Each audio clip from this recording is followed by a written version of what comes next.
Chill. Try to live in day to day like everything's alright.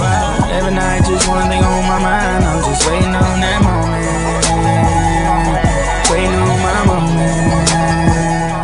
Alright, so what's going on, guys? It's your boy Retro and Rambo back here to bring you another gameplay commentary on Yu-Gi-Oh! 5Ds. Now, we want you guys to check out tomorrow night where we actually will have Why Is This Card Banned? Episode number 2, focusing on Pot of Greed.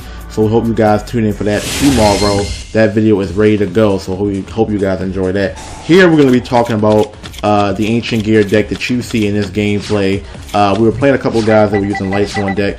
And let's go ahead and talk about the Ancient Gear deck, what the purpose is, the cards that we use, and the key trump cards that we use to win our matches.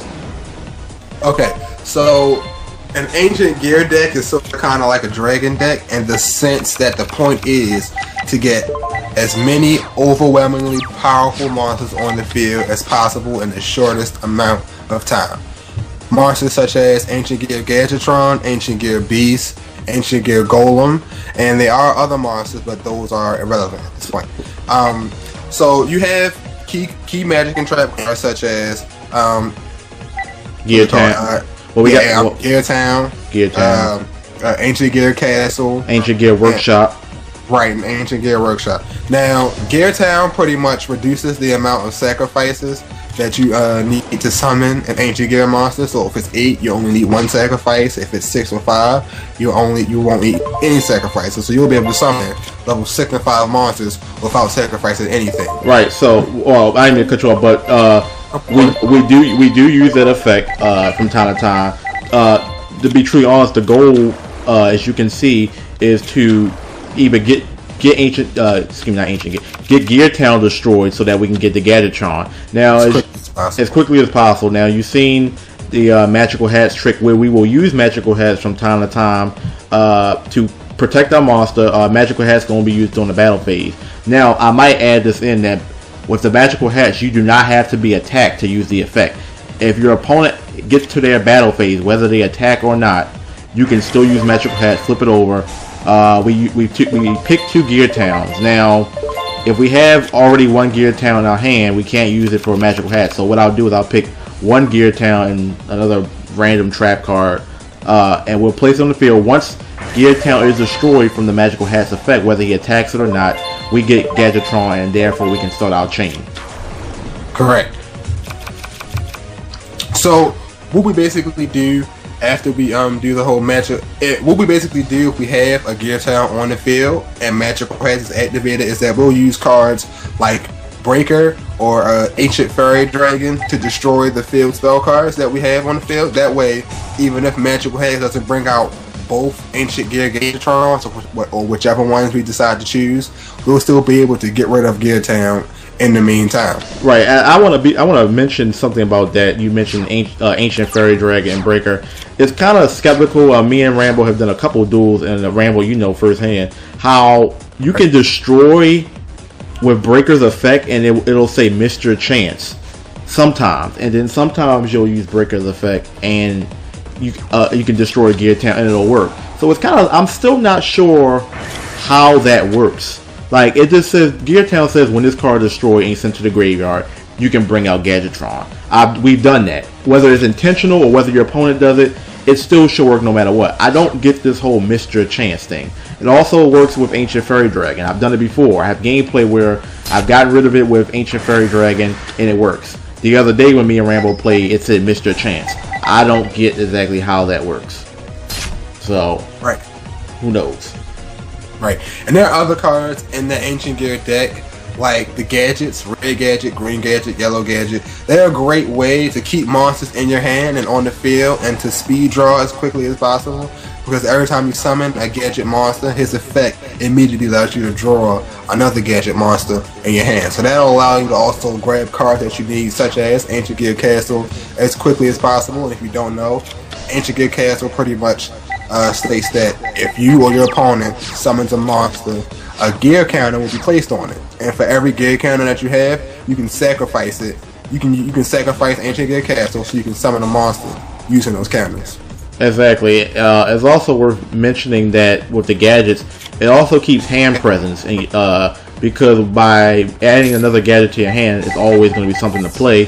And like you said, you can also use those gear counters to tribute for Gadjiltron without actually having to sacrifice a monster, which is beneficial. Now, I might add, I think you mentioned this, but I didn't realize this, but sets also count as a counter. I thought it was only summon, face-up summons.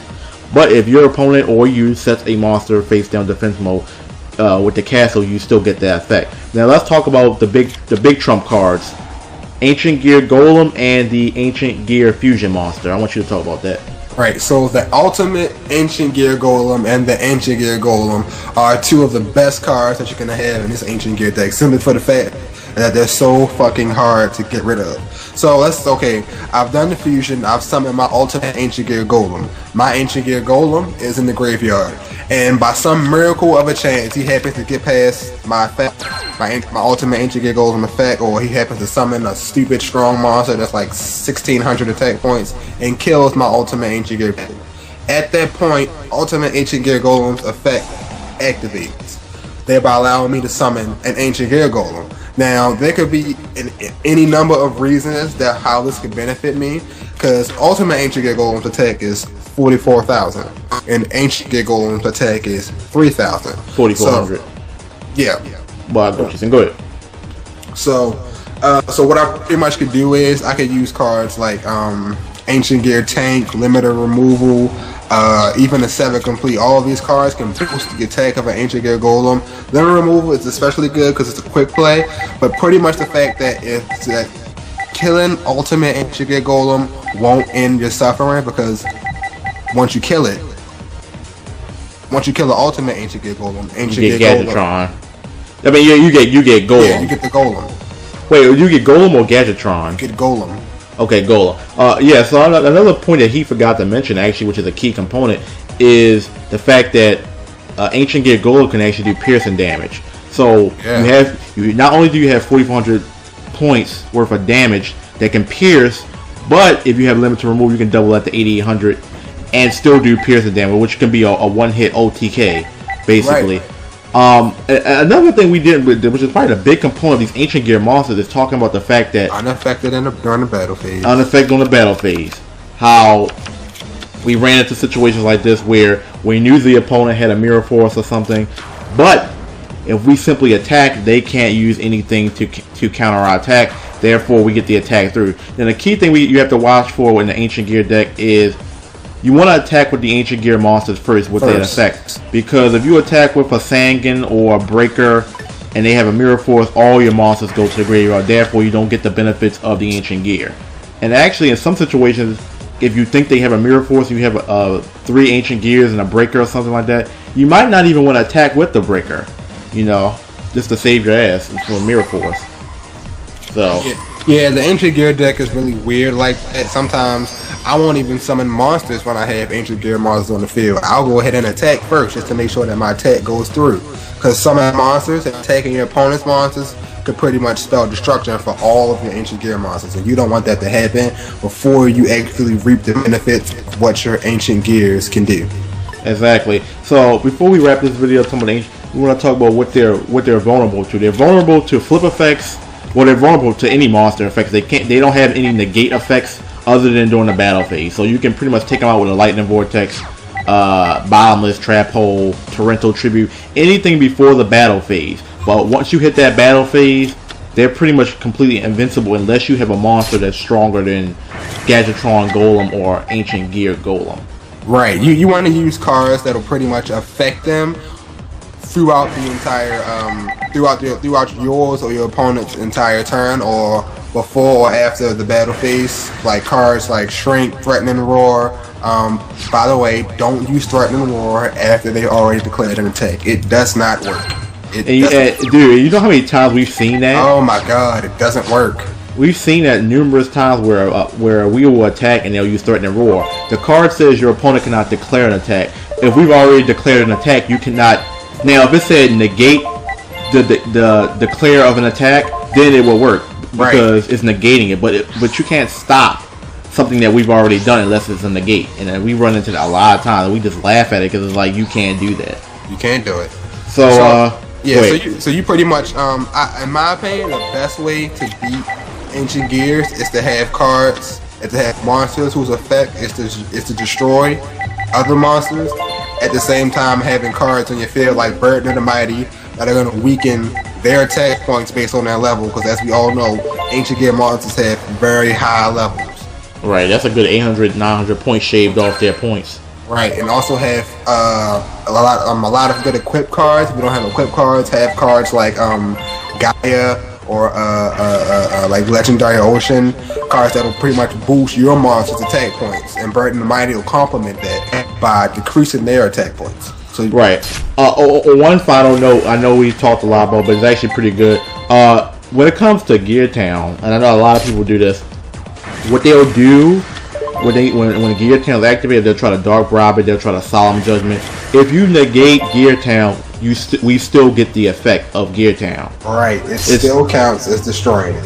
Right, don't negate Gear Town. Reason being is because with Dark Bribe and Solemn, you negate and you destroy. So if it's negated, it's still destroyed, which allows us to still get the effect, because Gear Town effect, once it's destroyed, you still able to bring out Gadjiltron or any Ancient Gear monster. So a lot of people have done that. They'll Dark Bribe it thinking they've done something when we still get the effect. Right, and that's another reason why the Ancient Gear deck is so dangerous, because key cards that you would normally negate immediately, you have no choice but to let go through. Because if you Dark Bribe with Solemn, a Gear Town, it's pretty much gonna start destruction for you, because you're gonna lose your counter card at the same time giving them, a Gadjiltron or Golem. And it still benefits us, because if you let Gear Town go through, then our monsters require either no tribute or one less tribute than it normally would. Right. So at the end of the day, we still win, or the user of the Gear Town deck still wins. Winning, exactly. So yeah, if you like this video discussion about these decks and cards, leave us feedback on what you think. Actually, me and Rambo are going to do Gladiator Beasts for the next episode. So we got two things running. We're going to still do our Why Is This Banned, and we're going to do these little commentaries where we talk about different decks and cards. So I hope you guys enjoy. So Gladiator Beasts will be next on the list. Rambo, the expert of Gladiator Beasts, will definitely chime in heavy on that one, because that's pretty much one of his better decks that he uses. So right. Yeah. Hope you guys enjoy, and catch us on the next episode tomorrow. A Wise Car is Banned, episode number 2. Retro Rambo, peace. Pudding.